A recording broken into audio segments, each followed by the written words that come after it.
नमस्कार, स्वागत है आपका। AB स्टार न्यूज देख रहे हैं आप और आपके साथ मैं हूं शिवानी ठाकुर। उत्तराखंड के बुलेटिन की शुरुआत करेंगे। सबसे पहले बात करेंगे मुख्यमंत्री पुष्कर सिंह धामी 2 दिनों से चंपावत दौरे पर हैं। आपको बता दें कि चंपावत दौरे पर मुख्यमंत्री पुष्कर सिंह धामी दूसरे दिन चंपावत कलेक्ट्रेट पहुंचे, जहां उन्होंने परिसर में जनपद के विकास के लिए 10 योजनाओं का लोकार्पण और शिलान्यास किया है। मुख्यमंत्री ने चंपावत को आदर्श जिला बनाने के लिए विभागीय अधिकारियों के साथ विशेष समीक्षा बैठक में भाग लिया और जिले के लिए तैयारी की जा रही भावी योजनाओं की जानकारी ली और उसके बाद जरूरी दिशा निर्देश भी जारी किए। बैठक के उपरांत मुख्यमंत्री ने जिला कलेक्ट्रेट में आए स्थानीय लोगों की समस्याओं को सुना और उसके निदान के लिए स्थानीय अधिकारियों को दिशा निर्देश दिए।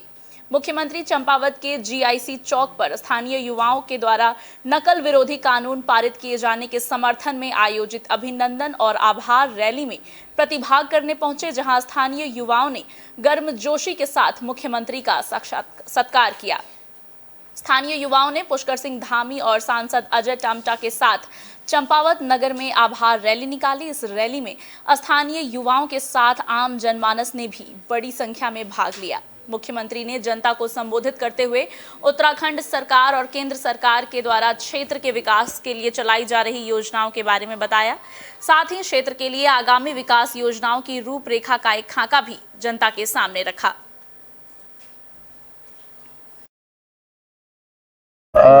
संभागीय निरीक्षक जो कार्यालय था यहाँ पर परिवहन का लंबे समय से इस क्षेत्र में जरूरत थी, मांग थी और इसके कारण से लोगों को काफ़ी परेशानियों का भी सामना करना पड़ता था। इसके खुल जाने से यहाँ के क्षेत्रवासियों को, आसपास के लोगों को काफ़ी सुविधा होगी और मैं समझता हूँ कि अब उनको अपने काम करवाने के लिए दूर नहीं जाना पड़ेगा, बल्कि उनके घर के पास ही ये सुविधा हो गई है। मैं सभी को बधाई देता हूँ, शुभकामनाएं देता हूँ कि महाराष्ट्र के पूर्व राज्यपाल भगत सिंह कोश्यारी के उत्तराखंड लौटने के बाद कई तरह के कयास लगाए जा रहे थे, जिन पर विराम लगाते हुए भगत सिंह कोश्यारी ने मीडिया कर्मियों के सामने खुलकर अपनी बात रखी और कहा कि अब वो सक्रिय राजनीति से दूर रहेंगे। महाराष्ट्र से राज्यपाल पद से इस्तीफा देने के बाद जब भगत सिंह कोश्यारी उत्तराखंड आए, तभी से भगत सिंह कोश्यारी को लेकर अलग अलग चर्चाएं चल रही थी। लेकिन अब मीडिया कर्मियों से बात करते हुए पूर्व राज्यपाल ने सभी संभावनाओं को दरकिनार करते हुए कहा कि वो सक्रिय राजनीति से 2 महीने पहले बहुत दूर हो चुके हैं और दोबारा उन्हें किसी पद की लालसा नहीं है। उन्होंने ये भी कहा कि भारतीय जनता पार्टी ने उन्हें बहुत सम्मान दिया है। वहीं राज्यपाल रहते हुए महाराष्ट्र की राजनीति में आए संकट पर भगत सिंह कोश्यारी ने कहा कि पूर्व मुख्यमंत्री उद्धव ठाकरे सनातनी स्वभाव और सरल व्यक्तित्व के धनी हैं। उनके इसी स्वभाव के कारण उनकी पार्टी टूटी है।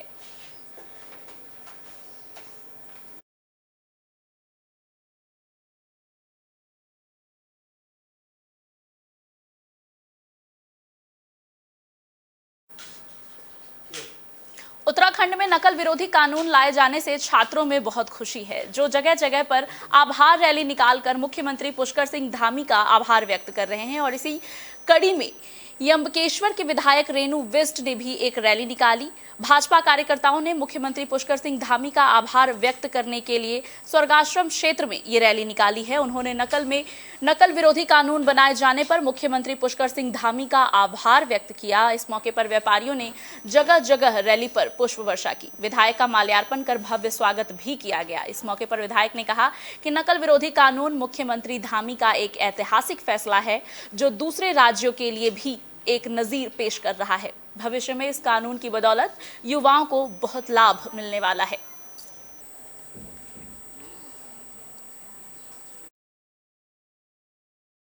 धन्यवाद रैली माननीय मुख्यमंत्री जी का मैं बहुत बहुत धन्यवाद करने के लिए सभी यहाँ पे आए। हम लोग पूरे यमकेश्वर की तरफ से उनका धन्यवाद करते हैं कि इन्होंने जो नकल विरोधी कानून बनाया, वो कानून इतना अपने आप में ऐतिहासिक कानून है। अभी नहीं, इसका भविष्य में हमारे जो होनहार बच्चे, उनके लिए जो ये कानून बना है, तो वो एक मिसाल है। और अब बात करेंगे उत्तराखंड में आगामी चुनाव के मद्देनजर भाजपा ने जो चुनावी बिसात अभी से बिछानी शुरू कर दी है, इसके बारे में। दरअसल आगामी चुनाव की रणनीति के लिए भाजपा बूथ स्तर पर काम कर रही है, जिसको लेकर आज भाजपा प्रदेश मुख्यालय में बूथ सशक्तिकरण केंद्र अभियान को लेकर एक अहम बैठक की गई। इस बैठक में उत्तराखंड प्रदेश के 152 सदस्य शामिल हुए, जबकि प्रदेश प्रभारी दुष्यंत गौतम और बूथ सशक्तिकरण के प्रदेश प्रभारी सरोज पांडे ने सभी कार्यकर्ताओं को बूथ मजबूती के गुर सिखाए। प्रदेश अध्यक्ष महेश भट्ट ने बताया कि आगामी दिनों में बूथ स्तर पर पन्ना प्रमुख बने हैं, जिस पर विचार मंथन किया गया। साथ ही शक्ति केंद्रों पर राष्ट्रपति के अभिभाषण को भी पढ़ा जाए, उसको लेकर भी चर्चा की गई। कहा जा सकता है कि बीजेपी ने होने वाले लोकसभा चुनाव के लिए अभी से ही कार्यकर्ताओं को मजबूत करना शुरू कर दिया है।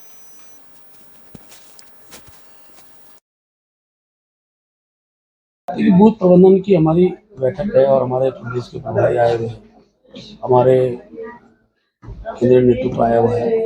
दोनों विषय हैं। मुख्य रूप से हमारा आगामी दिनों का बूथ केंद्र पार्टी को मजबूत करना है, हर बूथ पर पन्ना प्रमुख बनने, सारे विषय की चर्चा होगी। इसके साथ साथ महामहिम राष्ट्रपति जी का अभिभाषण है और अभिभाषण को हम शक्ति केंद्र पर ले जाएंगे, क्योंकि केंद्र सरकार उपलब्धियां हैं। इसके साथ साथ एक कार्यकर्ता हमारा राज्य सरकार उपलब्धियों के विषय को भी प्रदेश के खेल मंत्री रेखा आर्या शुक्रवार को प्रेमनगर पहुंची, जहां उन्होंने खिलाड़ियों का हौसला अफजाई किया। उन्होंने पूर्व मुख्यमंत्री और हरिद्वार सांसद रमेश पोखरियाल निशंक के साथ all India invitation basketball tournament men's प्रतियोगिता का दीप प्रज्वलन कर शुभारंभ किया, जहां आयोजकों के द्वारा खेल मंत्री आदि का भव्य स्वागत और अभिनंदन किया गया। इस दौरान मंत्री रेखा आर्या ने सभी खिलाड़ियों से मिलकर उनका परिचय लिया और उन्हें शुभकामनाएं दी। साथ ही खिलाड़ियों को सम्मानित भी किया।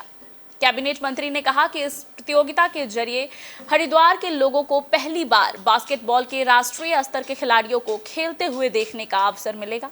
साथ ही उन्होंने अपने खेल को और बेहतर करने का मौका मिलेगा तथा ऐसे आयोजन होते रहने चाहिए जैसी बातें कही।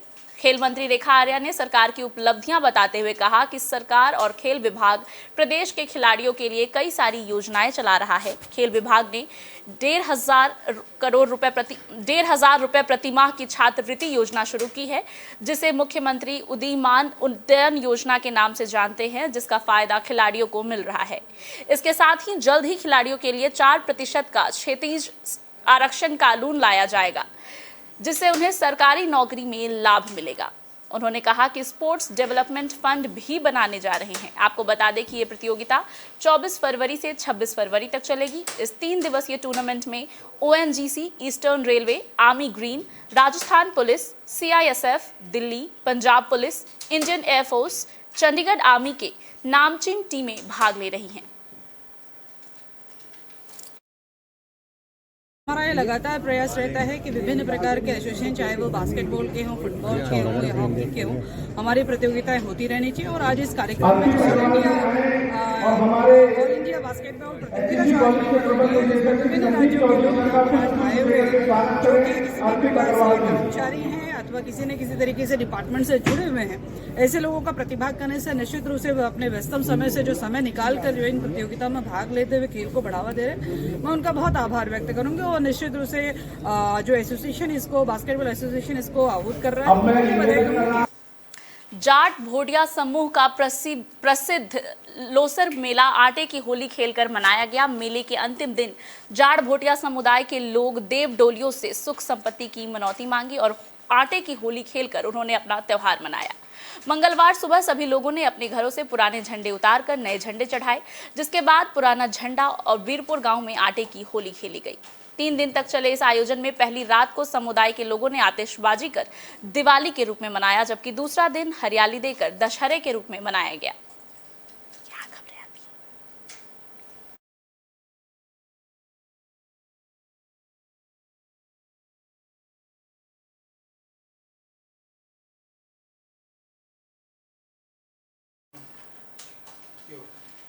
रुड़की में हुए पटाखा अग्निकांड में मृतकों के परिजनों ने शासन प्रशासन से आरोपियों की गिरफ्तारी की मांग की है। गुरुवार की देर शाम कांग्रेस के प्रदेश महासचिव सचिन गुप्ता अग्निकांड में मृतक युवकों के परिजनों के घर पहुंचे और उन्हें हर संभव मदद देने का आश्वासन देते हुए सांत्वना दी। दरअसल रुड़की के सिविल लाइन कोतवाली क्षेत्र में पंचायती धर्मशाला के पास पटाखे की एक गोदाम में सोमवार को धमाके के बाद आग लग गई थी।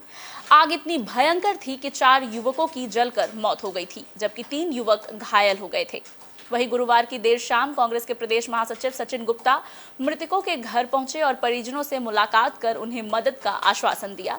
उन्होंने कहा कि ये बहुत दुखद घटना है और वो पीड़ित परिवार के साथ हैं। उन्होंने कहा कि घटना को 4 दिन बीत चुके हैं, लेकिन अभी तक आरोपियों की गिरफ्तारी नहीं हो पाई है, जिस कारण स्थानीय लोगों में आक्रोश देखने को मिल रहा है। वही घटना में मृतकों के परिजनों ने शासन प्रशासन से इंसाफ की गुहार लगाते हुए जल्द से जल्द आरोपियों की गिरफ्तारी की मांग की है और उन्हें सख्त सजा देने की मांग की है। देखिए, परिजन बहुत पीड़ा में है और परेशान है कि जिसका घर में से चिराग उड़ जाता है वो बहुत परेशान रहता है। उनका क्या करे, लेकिन प्रशासन द्वारा अभी तक के कोई कार्रवाई ढंग से नहीं की गई है, ना किसी को गिरफ्तार किया गया है। हमारी और सबकी पड़ोस वालों की सबकी यही डिमांड है कि उन्हें जल्द से जल्द प्रशासन कार्रवाई करे और उनको गिरफ्तार करे और उन्हें कड़ी से कड़ी सजा दे। यहाँ सभी जनप्रतिनिधि आ रहे हैं, सब आश्वासन दे के जा रहे हैं, हम सहयोग करेंगे। अभी सचिन गुप्ता जी भी आए थे, सब आए हैं, लेकिन अभी तक के कोई कार्रवाई नहीं हो पा रही है और हम यही चाहते हैं कि उन्हें जल्द से जल्द गिरफ्तार किया जाए और उन्हें सज़ा मिले। कहना चाहता हूँ कि मेरा बेटा को हत्या हुए 4 दिन हो चुके हैं और पुलिस ने अब तक के कोई कार्रवाई नहीं की है और उनके खिलाफ़ मुकदमा भी हो चुका है और एक भी अब तक के गिरफ्तार नहीं हुआ है। और ये चाहता हूँ कि उनमें से एक ना एक दो जितने भी हैं वो सब गिरफ्तार हुए और मेरे बच्चों को मेरे इंसाफ मिले। लगातार लोग आ रहे हैं, मिल रहे हैं आपसे? लगातार लोग आ रहे हैं, शाबाशी दे के जा रहे हैं, लेकिन मैं तन्हा अकेले में रात को बैठ के रोता हूँ। मुझे पता है या मेरे खुदा को पता है, मेरी सारी दुनिया सारी दौलत सब चली गई। मुझे ये नहीं पता कहना क्या है, करना क्या है, ना मुझे भूख का पता।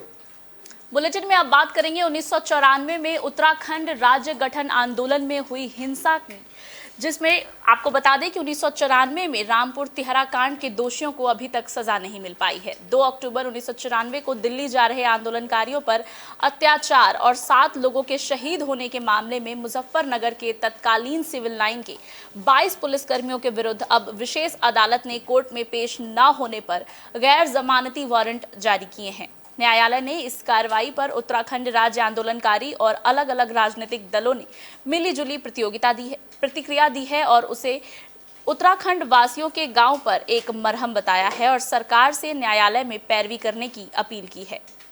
2 अक्टूबर 1994 को पृथक उत्तराखंड प्रदेश की मांग को लेकर दिल्ली जा रहे उत्तराखंड समर्थकों पर पुलिस फायरिंग और महिलाओं पर अत्याचार के मामले में तत्कालीन थाना सिविल लाइन सहित 22 पुलिसकर्मियों के विरुद्ध विशेष अदालत ने कोर्ट में पेश न होने पर गैर जमानती वारंट जारी किए हैं।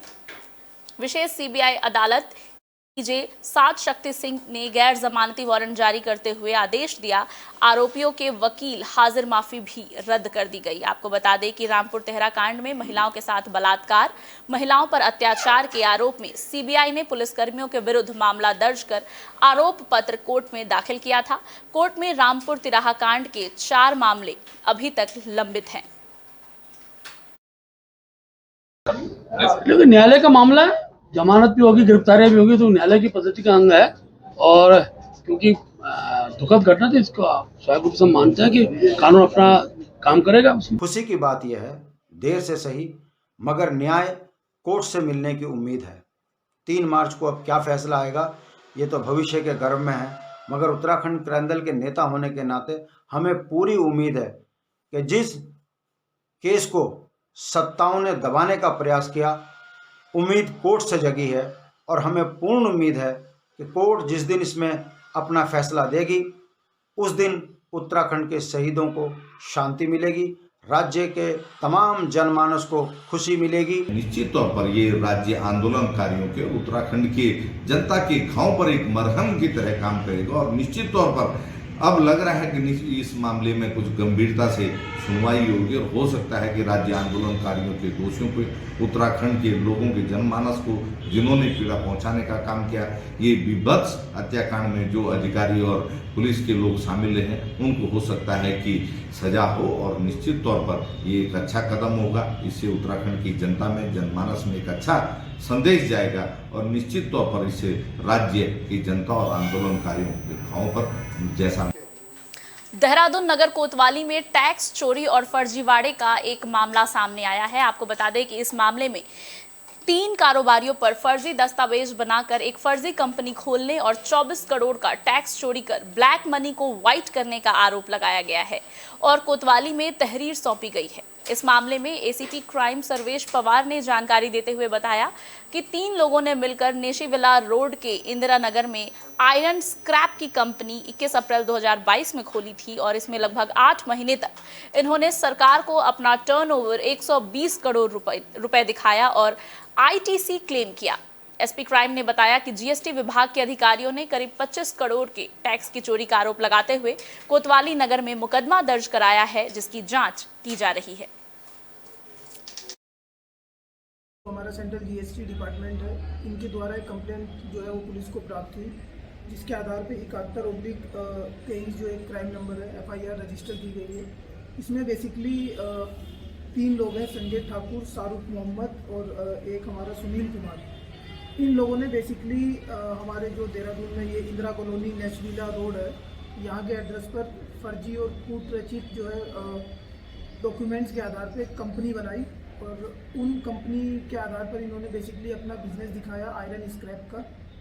और ये जो कंपनी थी ये 21/4/2022 को बनी, लगभग 8 महीने। तो लगभग 8 महीने में इन्होंने जो है अपना ट्रेड दिखाया 120 करोड़ का और उस ट्रेड के आधार पर इन्होंने जो है सरकार से आईटीसी क्लेम किया और लगभग जो है सरकार को जो टैक्स इवेजन इसमें हुआ वो 25 करोड़ के आसपास जो है वो टैक्स इवेजन का ये मामला है।